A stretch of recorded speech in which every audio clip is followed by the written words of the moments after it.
Cambiamos de tema y les contamos que la Corte de Apelaciones de Santiago confirmó la sentencia dictada por el 22º Juzgado Civil que condenó al Estado de Chile a pagar una indemnización de 1.840 millones de pesos.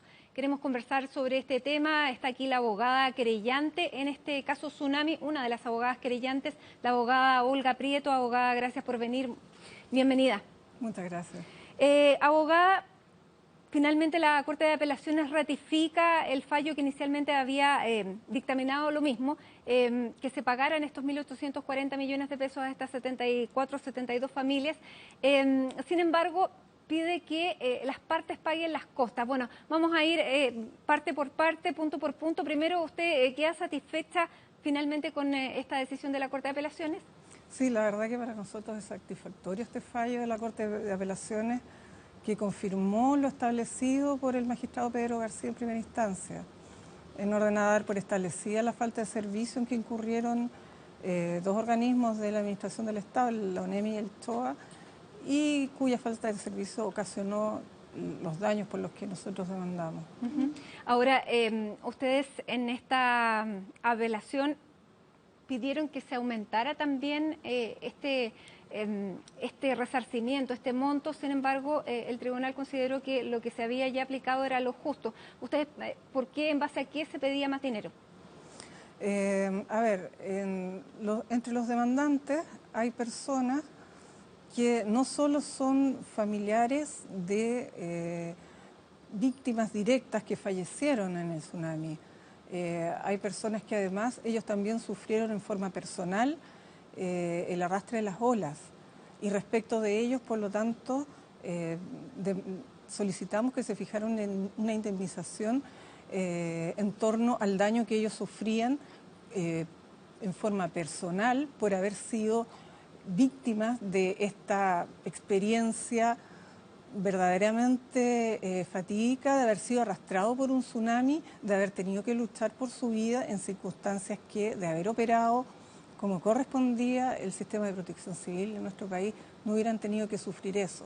Por eso, respecto de ellos, solicitábamos una indemnización por el daño moral que les ocasionaba el fallecimiento de sus respectivos parientes y además por la experiencia personal que habían sufrido ellos. Sin embargo, eso fue denegado, se ratificó la sentencia anterior. La Corte consideró, al igual que el juez de primera instancia, solo la indemnización solicitada como víctimas por el daño moral ocasionado por el fallecimiento de sus parientes. Ahora, ¿cómo se va a distribuir esto?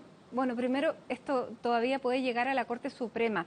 Se va a presentar, me imagino, un recurso de casación por parte de la Defensa del Estado de Chile, que es el Consejo de Defensa del Estado. ¿Ustedes están preparados para aquello? ¿Piensan que tienen las posibilidades de seguir ganando? A ver, el recurso que queda pendiente, que eventualmente va a presentar la defensa del fisco, es un recurso de casación. Un recurso de casación tiene por objeto invalidar la sentencia por errores o vicios de derecho. No se vuelven a revisar los hechos ya fueron establecidos por los tribunales de la instancia, en primera y segunda instancia, y por lo tanto nosotros estamos tranquilos en cuanto a que los fallos están suficientemente sustentados como para que la Corte Suprema los valide. No creemos que hayan antecedentes como para declarar la invalidación del fallo. Es más bien la forma más que el fondo, porque... No, se revisan, si existe un recurso de casación en la forma y otro en el fondo, pero lo que se revisan son errores de derecho. No es que se revisen los antecedentes en el sentido de que se acreditaron o no se acreditaron bien los hechos ya están determinados por los tribunales. Hay que ver si hay errores en cuanto a la aplicación del derecho.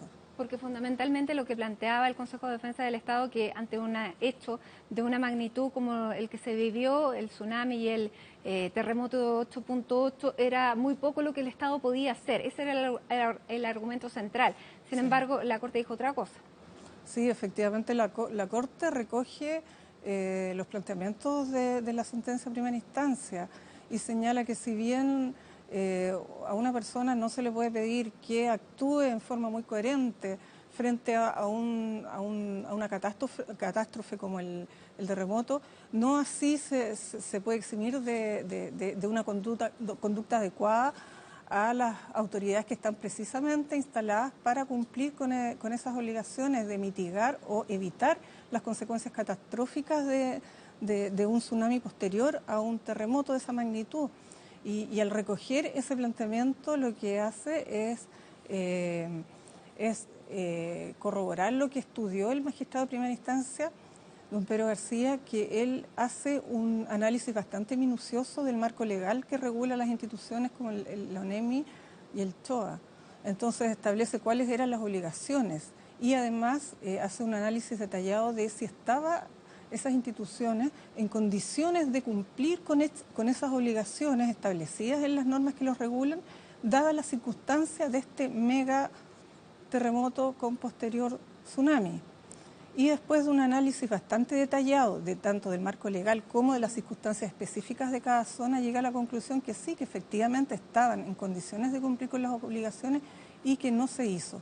Abogada, en torno a las familias que van a recibir esta indemnización, ¿quiénes son y cómo se va a distribuir este dinero? Porque hay familias o personas que van a recibir 30 millones de pesos, otras que van a recibir menos. ¿En qué criterio, cómo se basa la distribución de aquello? Y bueno, ¿cuáles son las víctimas que podrían recibir más?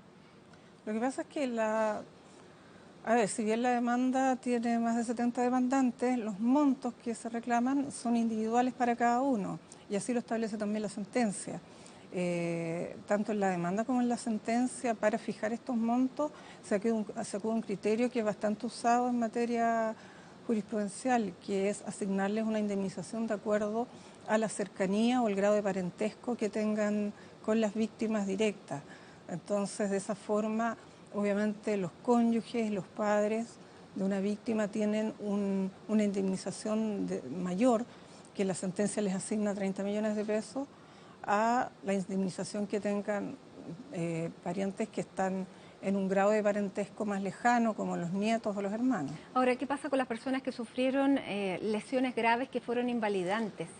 Bueno, hay una de nuestras representadas, es una demandante que ella demanda por el daño personal por lesiones graves. Ella tiene asignada una indemnización individual. ¿Usted queda conforme con estos montos? Sin embargo, van a tener que pagar las costas del juicio, cosa que antes solamente le correspondía al Estado en la primera instancia. Sí, efectivamente el fallo de primera instancia condena al fisco en costas y el fallo de la Corte Suprema considera que el fisco tuvo motivo plausible para litigar y en torno a eso lo releva del pago de las costas. Pero bueno, las costas son los gastos que se han ido rogando a través del juicio, no es que tengamos que pagar nosotros ahora o los demandantes tengan que pagar algo más. De acuerdo a los antecedentes, abogada, finalmente, ¿usted cree que el Estado, el TOA y la ONEMI, que de acuerdo a esta sentencia aparecen sindicados como que no hicieron las acciones que permitirían salvar vidas, esto se recuperó, se arregló? Yo sé que se han hecho esfuerzos por parte de la Administración para mejorar los sistemas de protección civil, tanto en la organización como en la capacitación de sus funcionarios. Yo creo que eso se ha visto reflejado efectivamente en los últimos eventos que ha habido en nuestro país. Han actuado con bastante diligencia, con bastante asertividad y yo creo que puede haber más tranquilidad ahora. Muy bien, abogada Olga Prieto, abogada querellante en el caso Tsunami, gracias por estar aquí con nosotros. Gracias.